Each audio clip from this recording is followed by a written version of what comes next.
네 하나님 여호와께서 네게 주신 땅 어느 성읍에서든지 가난한 형제가 너와 함께 거주하거든 그 가난한 형제에게 네 마음을 완악하게 하지 말며 네 손을 움켜쥐지 말고 반드시 네 손을 그에게 펴서 그에게 필요한 대로 쓸 것을 넉넉히 구워주라. 삼가 너는 마음에 악한 생각을 품지 말라. 곧 이르기를 일곱째 해 면제년이 가까이 왔다 하고 내 궁핍한 형제를 악한 눈으로 바라보며 아무것도 주지 아니하면 그가 너를 여호와께 호소하리니 그것이 네게 죄가 되리라. 너는 반드시 그에게 줄 것이요 줄 때에는 아끼는 마음을 품지 말 것이니라.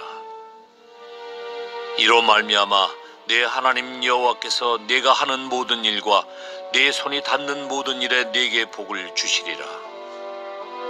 땅에는 언제든지 가난한 자가 그치지 아니하겠으므로 내가 네게 명령하여 이르노니 너는 반드시 네 땅 안에 네 형제 중 곤란한 자와 궁핍한 자에게 네 손을 펼지니라. 오늘도 계속해서 어제 본문에 이어서 면제년에 대해서 살펴보도록 하겠습니다.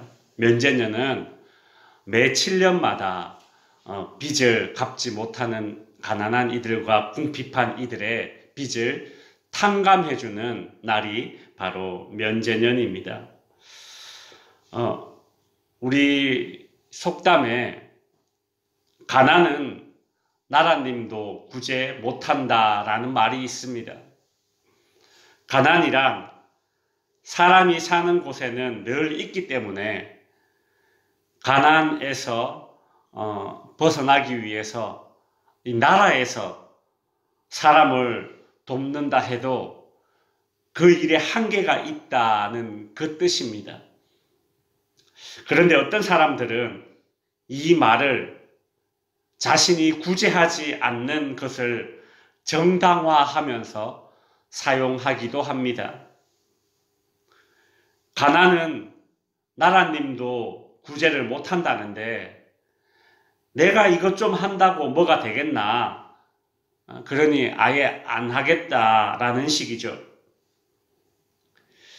이 사람은 현상은 제대로 파악하는 지혜가 있으나 적용을 너무 회의적으로 하는 그런 실수를 저질렀습니다. 오늘 본문 11절을 보시면 땅에는 언제든지 가난한 자가 그치지 아니하겠으므로 내가 네게 명령하여 이르노니 너는 반드시 네 땅 안에 네 형제 중 곤란한 자와 궁핍한 자에게 네 손을 펼지니라. 하나님은 이리 말씀하십니다. 하나님은 가난한 사람은 늘 이 땅에 있기 때문에 가난은 나라님도 구제 못한다 라면서 아무것도 하지 않을 것이 아니라 오히려 적극적으로 우리의 손을 펼칠 것을 요구하고 계신 것입니다. 특별히 하나님은 네 땅 안에 네 형제 중에 곤란한 자와 궁핍한 자에게 네 손을 펼치라 그리 말씀하십니다. 꼭 보면 가난은 나라님도 구제 못한다라는 말을 하면서 구제하지 않는 사람들의 특징을 보면 저기 먼 곳에 있는 나와 전혀 일면식이 없는 사람들의 궁핍함을 보면서 그런 말을 할 때가 많습니다. 예를 들어서 터키에 지진이 나서 수만 명이 죽었다. 어디에 큰 산불이 나서 수천 명의 이재민이 발생했다.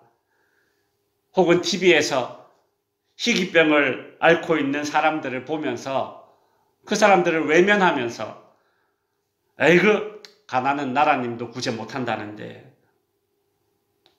그러나 하나님은 그런 나와 일면식이 없는 사람들 중에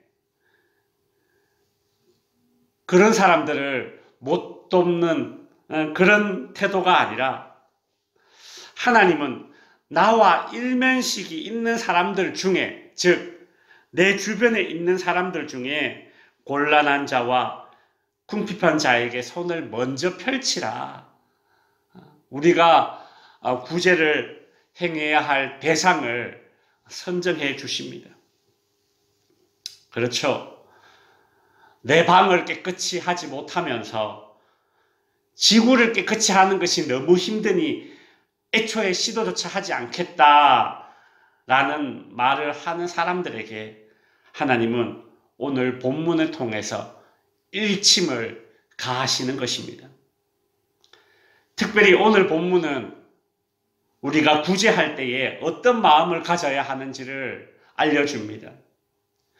면제년이 다가오면 아유 저 빚을 안 갚은 저 나쁜 놈 저거 어떻게 저거 그런 마음이 생길 거 아닙니까? 그러니 하나님은 7절 중반부에 보시면 그 가난한 형제에게 네 마음을 완악하게 하지 말라. 그리고 9절에도 보면 삼가 너는 마음에 악한 생각을 품지 말라 이리 말씀하십니다. 가난은 나라님도 구제하지 못한다는데 라고 말하면서 저런 사람은 도와줘도 소용없어 이런 생각을 하지 말라는 것입니다. 10절에 보시면 너는 반드시 그에게 줄 것이요. 반드시 주라고 얘기하십니다. 그러면서 줄 때는 아끼는 마음을 품지 말 것이다. 이렇게 말씀하십니다. 하나님은 우리가 구제를 하더라도 아끼는 마음으로 하지 말 것을 요구하고 있습니다. 마치 이것은 우리가 하나님께 예물을 바칠 때와 같은 마음 아닙니까? 하나님께 드릴 때에 아까운 마음으로 바치지 말라 이리 말씀하셨는데 그 하나님께서 이제 다른 사람을 도울 때에도 아까운 마음으로는 하지 마라 이리 말씀하십니다. 하나님은 구제를 하고 있는 그 사람의 마음에 지금 집중을 하고 있습니다. 이왕에 구제하는 거 기쁨으로 할 것이요. 사람 눈치 보면서 할 것이 아니라 자원하는 마음으로 해라.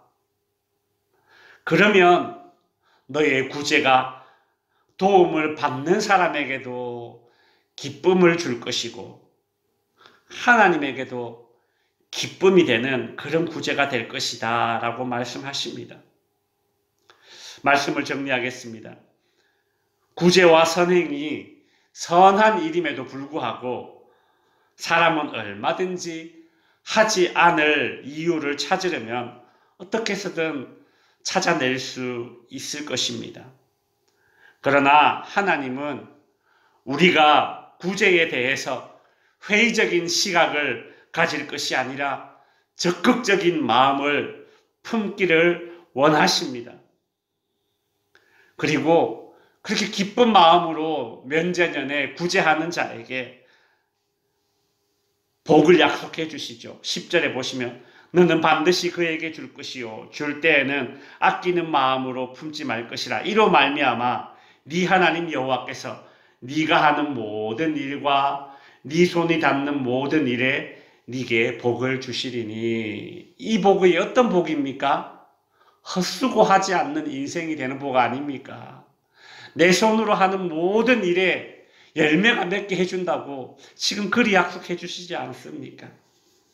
사랑하는 성도 여러분, 구제와 선행을 기쁜 마음으로 품고 행할 때에 하나님께서 우리의 인생이 헛수고가 되지 않는 인생이 되게 해줄 것이라고 약속하고 계십니다.